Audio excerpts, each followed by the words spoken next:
Hello and welcome. We are AQUAFREAK-GAMING, the developers of a 2.5D roguelite shooter game inspired by games like Call of Duty Zombies, Doom, and Hades. And yes, the title was not clickbait. We deleted the original project. Why, you might ask? You worked so hard on it.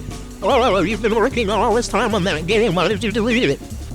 Now, to that I say, imagine you, yes, you, had to go across the tightrope. This tightrope was made out of metal, and it had been sitting in the Arizona hot sun for days. You gotta get across this tightrope with needles taped under your feet, and the tightrope was across the Grand Canyon.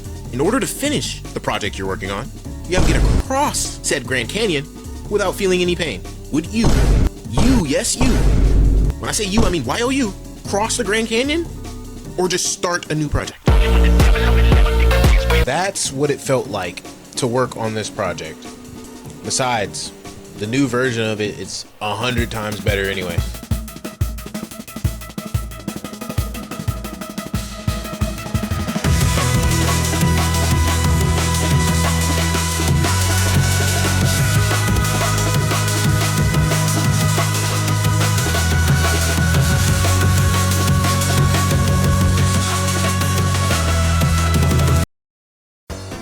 Hello guys and welcome to Devlog wait, something's different.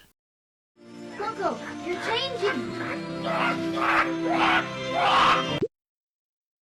That's more like it. After restarting the project, our main focus was getting the movement right. Because in the original game, our movement was okay. For a first attempt, it wasn't bad, but you could tell it was just a basic press forward, character accelerates forward, yada yada. So I wanted to get it feeling immersive and get it feeling a little more intuitive. And so what we did was we added screen wobble every time you move in the new project, and it just adds a lot more depth. Like when you move to the side, your camera tilts a little bit. You move back, it tilts up a little bit. And it's subtle enough to where it's not distracting, but also it's not too subtle to where you just don't notice it on a playthrough. Like it's very notable. We also added a double jump. I wanted a little bit more movement abilities because in the original project it was fun to walk around and shoot things, but I felt like I wanted a little more out of it. Like Call of Duty Zombies gets away with it because, like, I don't know, it's like that Call of Duty character controller is just good. Like there's nothing really you can improve about it. So for that game it worked, but for my game, playtesting, it was like, kind of boring. So I added a double jump for more movement tech, and I feel like it would be really good to add this to the oxygen system because, it'll just add more depth to the movement system. Speaking of the oxygen system, I finally added that in the new project. So if you remember, in the old project, we were talking about it and saying we were going to add it, but there was no visual indication of it and no visual indication that we even were going to add it. But now, finally, I'm glad to say that oxygen system is in the game. You can pull up the little device, you can track your oxygen, it goes down when you move, and it goes up when you collect oxygen tanks from killing enemies. This system might be tweaked in the future, but right now it's actually pretty fun. Playtesting, me and Aqua playtesting, it could use some tweaking. Like once you get like far into waves, like wave 10, wave 12, you start to really feel that oxygen level. So in the future, when we add a way to upgrade it, I want it to upgrade it enough to where it's not as punishing as it is right now. Because Oh my god, what is that? Oh my god! What is that? right now, if you get to wave 12 and you're not killing enemies fast as heck, you're going to die because you're going to run out of oxygen or they're going to swarm you. On the line of adding things in that have been talked about, we've added in the power-ups. So now there is I think it's a 5% chance every time you kill an enemy, one of them will drop a power-up. We're going to tweak the chances because right now it's a little weird. Like some runs you don't get one at all, some run you get 50 of them. every time you shoot a freaking enemy. So I want to tweak it a little bit more so it feels more intentional, you know, so it's not like, I don't want it to feel how it feels right now. It feels kind of bad, but they work. That's the good thing. So yeah, we're gonna change that in a future update. So maybe next devlog you see that, maybe not, I don't know. If you've noticed a very stark difference between the old project and the new one, mainly everything being green checkerboard pattern, that is because after making the map for the old project and then starting over, I realized how small the map was. Like, I could run around the entire map 3 times in one wave and still feel like I'm going nowhere. Like, it was too small to the point where it felt claustrophobic, which, yes, for like scare factor, that's good, but I don't want this game to feel cluttered. I want it to feel like there's a lot of things, but I want it to feel like a lot of things, but there's specific areas and all of them are distinct, and you know the difference between each area, and you know, like, I want it to feel more open. And finally, when I say finally, I mean finally, we finally added a melee to the game. Playing the game without a melee felt odd. Like, it felt like something was missing, and adding it kind of made it feel more like an FPS, which is what I wanted. It was just good to see it finally added in, because in the original project we had a melee animation. It wasn't really an animation, it was a little thing I got off Google for, like, just to get the visual, but it wasn't coded in. Like, it did no damage, it did nothing. You pressed a button and all it did was make a fist appear and go away.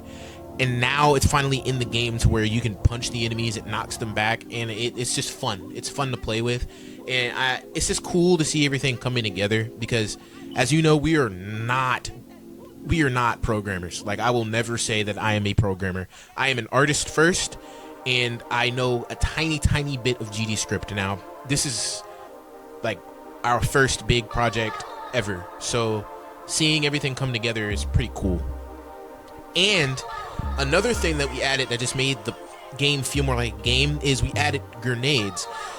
Adding the grenades was actually really fun, because it just came together, and it was just cool to see that. We got an animation to play first, and at the end of an animation, so it calls a preload. It preloads the scene for the grenade at the end of the animation and spawns it in at a certain area, so where the fist is or where the hand is, and then it sends that projectile in an arc or at an angle towards where you're pointing your crosshair. And the animation for the teddy bear spinning in the air, I think, is cool. I find it really funny. It's just fun to play around with, and it's just cool to see it in game. I might tweak the animations, I don't know. I like them, but I don't know, things might change. But for now, I love this. I love you. And on top of things like that, there's a lot of small things that we've added as well. So we've added things like the doors that block you off and you have to pay for them. We've added the money system, so now the game actually keeps track of your money, because at first it was just a label that went up. There was no actual, like, tangible thing you could do with the number. Now it actually saves the amount of points you have when you go back to Hub, and you can spend that money on items. The items don't really do anything right now. The only item that does something is the Uzis, and we'll get into that in another video. And then we have things like the save and load system, which kind of is hand in hand with the points, but now it's a global save and load system that actually saves the game. And that was just good to get out of the way, because it's like the game felt super disconnected, but now the hub in the 3D realm is like hand in hand. I die, I go back to hub, and then I can actually buy stuff with the money that I earn. We've also finally added monkey rounds, or clown rounds, or whatever game you played is whatever you call it. And speaking of special rounds, we have a guy in the works right now. If you follow our Instagram, you would know his name and you would know his lore. He's coming to the game, and that's going to be a separate video. And also, hold on. What is that?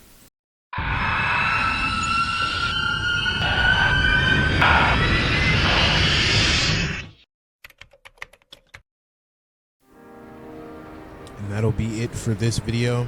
Make sure you subscribe and like the video if you made it this far. You either liked it or fell asleep. And thank you for 29 subscribers. By the end of this year, I swear I'll have at least 34. At least 34. That's my goal. So, yeah, new video will come out sooner than this one did. I'm probably going to work on that right after I'm finished with this one. So, by the time you're seeing this one, I'm probably going to be working on the next one because I have all the footage. I just need to make it into a video. This video took like 2-3 days to finish. And it might not seem like all of that, but I'm new to this, so I'm not that fast yet. I'm getting better though. I am getting better. I feel as though I'm getting better. This one was easier to make than the other ones, and that might be because it's worse. I don't know.